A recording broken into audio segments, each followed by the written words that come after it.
I'm Dr. Palak, and firstly I would like to thank all of you for showing so much love to the story. That was my first story and I'm so glad you liked it. Now let's go on to the next story. So, the second story is about anemia.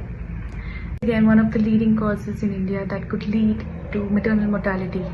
So I never knew it was that big a deal or that big a concern, because up until that very moment, again, it was all in the books. It was mostly about a 10 marks question that we had to answer and get over with it. It was the year 2020 when there was COVID, and I hadn't joined my residency back then, up until then, and I was doing a job in a hospital in Delhi because I wanted to understand what I was going to experience in the coming years, and I wanted to have a final understanding of if the branch was in fact for me or it wasn't. I can assure you I was pretty sure it wasn't for me. So I was doing all the paperwork up until that point, and then one fine day I was asked to cover the OPDs. Obviously I was a junior resident back then, so I wasn't supposed to see the patient. There were 2 other junior residents posted in that particular ward. That day we were supposed to have an elective cesarean section, and apparently the blood group was A negative. Now, for the people who do not know, A negative is quite a rare blood group, and if we are going to take up a surgery electively for a blood group that's that rare, we have to arrange for a blood bag or at least send a cross match prior hand. I took it quite lightly, to be honest. We were all running around and doing our junior resident duties when apparently one of us did a tiny mistake, and that led to something extremely huge. Before I begin with the story, let me begin with a very short introduction about my ideology back then. I belong to a family where everybody is quite spiritual, so obviously I grew into an environment where I tend to believe in God a lot more than my contemporaries or the people I've grown up with. It was very late that I realized that believing in God and having faith are 2 different things altogether. I went from being a God-loving family into a God-fearing profession. Fearing because after you become a doctor, there are certain things that you start believing in which do not sound very practical. And most of my stories, by the way, are going to be an evidence of something that you could not have imagined but has happened. With me, I just got busy, and then I was asked to send back those 2 bags of bloods into our own blood bank, and ask them to keep them safe until, just in case if needed. I did so, and then I was told to counsel the family that no blood bag was needed during the surgery. The surgery was absolutely fine, and that the amount they've spent and the blood that they have donated might just go to waste. This was the first time I had to actually accept it in front of anybody, especially the people who were waiting outside the OT theater for the good news. You know, there's no place for mistakes in medical science. I was thrashed, well, it's okay. I was also sent outside the OT, but I thought it's okay. I've made a mistake. I'll learn out of it.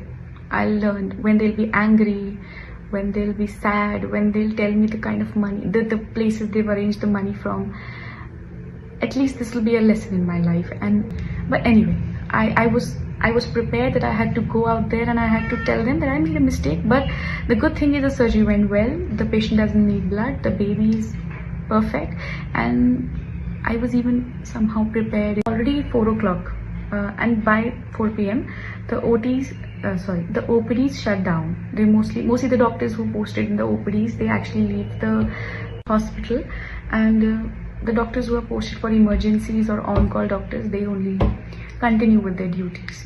I was posted for the OPD, but then somehow because of all this incident, I stayed back. With every step that I took towards the waiting area, I was so guilty, and I was constantly telling God, I mean, how could I do this? I mean, actually the senior wasn't wrong. It was COVID times and people really needed blood. If if I do not get, if this patient did not require this blood, or this blood goes to waste, it's such a waste. And I was trying to be over prepared, or probably I was just trying to, you know, impress one of my seniors, and I kind of attempted a big mistake. I was very apologetic towards it, but then as I was taking all those steps, I thought there has to be a reason. I mean, I have grown up believing I was being watched over. How could just God let me make that bigger blunder? It was that moment, there was a call from the emergency department that there was a patient in labor in the emergency casualty. So I thought, okay, I got 10 more minutes. I'll tell my senior that I've gone to see that patient first. I thought, you know, it'll take me another half an hour to examine the patient and to analyze what the situation is. The patient has to be taken into labor or something, and everything will be resolved. If I just go down there and take my 10 minutes of breathing, they'll see these relatives who are waiting outside the OT. They will see the baby. They will be so happy and cheerful. By that time they'll be able to meet the patient, and then they'll be all relaxed about it. At that moment, I'll go and I'll accept I made a mistake, and then we'll move ahead. Easy.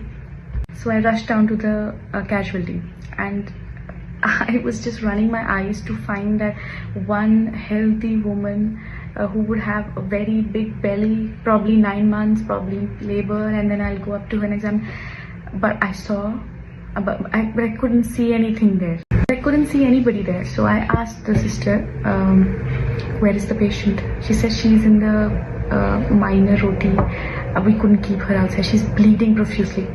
I said, what? She said, no, you hurry up right now. You need to see the patient, you need to call your senior. This is not an ordinary case.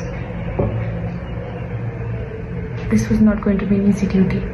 So I went ahead and tried to locate a fetal heart rate. It was there, but it was quite low, which meant she was in labor. So, and probably she couldn't speak because of the pain that she was in, but absolutely at no point did the baby look like a full term.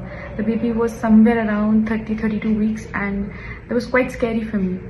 But then I did her internal examination. She was almost fully dilated, but also she was bleeding profusely, and also she was very, very anemic. This is how it actually presents to you in your OPD, in labor or not in labor, but this is how the woman presents to you in your OPD. Before I could understand anything, I just pulled out my phone and I called my senior. I said, I need you here because I think she's very anemic, and then she's in labor, and I can see the baby. So I need you to please come down here. The first thing she asked me, okay, I'm coming, but did you talk to the relatives? I said, okay, I'll go and I'll talk to the relatives. Please do come to me. I was quite young, and I was just learning how to attend a patient back then. So maybe these were the mistakes I made, and I'm honest enough to accept them. But then by the time she'd come, she saw the patient's list, and she's absolutely anemic. Send her HB. Did you send her cross match? What's her blood group? I stood there with an expression. She said, you know what? You're going to be an OBGYN. I said, what? I have made like a million mistakes since morning. She said, you know what? You are going to be an OBGYN.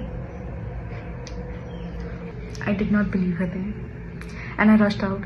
Her relatives were waiting outside the minor OT, and then I actually called them and I said, do you have an Anganwadi card or something? I need to see a blood group, and probably if there's an HB or viral marker or something.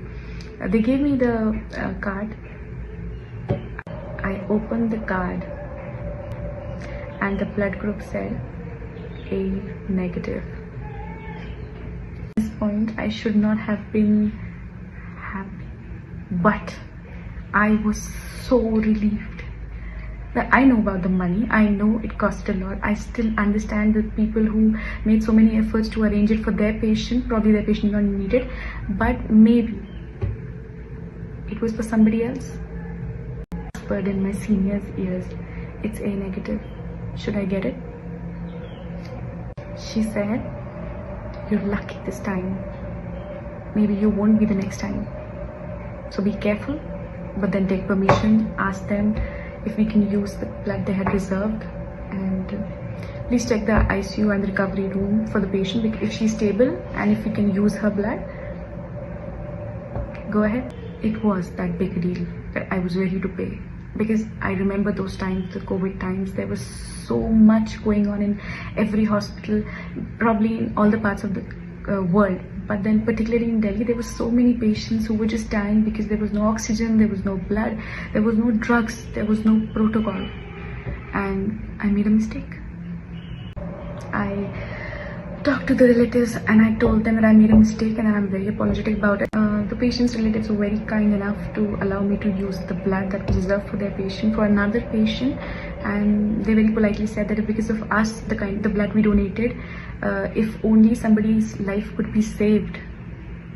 We think God taught me a lesson to be very, very cautious. It was not her day to go away. God saved her and taught me a lesson. Dashed her blood, and then she was in labor, so that was actually the first delivery I had ever done in my life.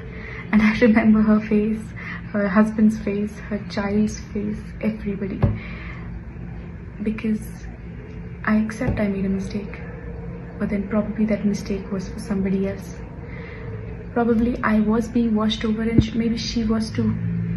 Maybe had she just turned up into the hospital with the kind of financial condition that she had, with the kind of havoc that was going around during COVID, maybe she would have never been able to arrange the kind of A negative blood that we needed for her. Those 2 bags were life-saving for her, and they just turned out to be there. So maybe indeed we are all being watched over.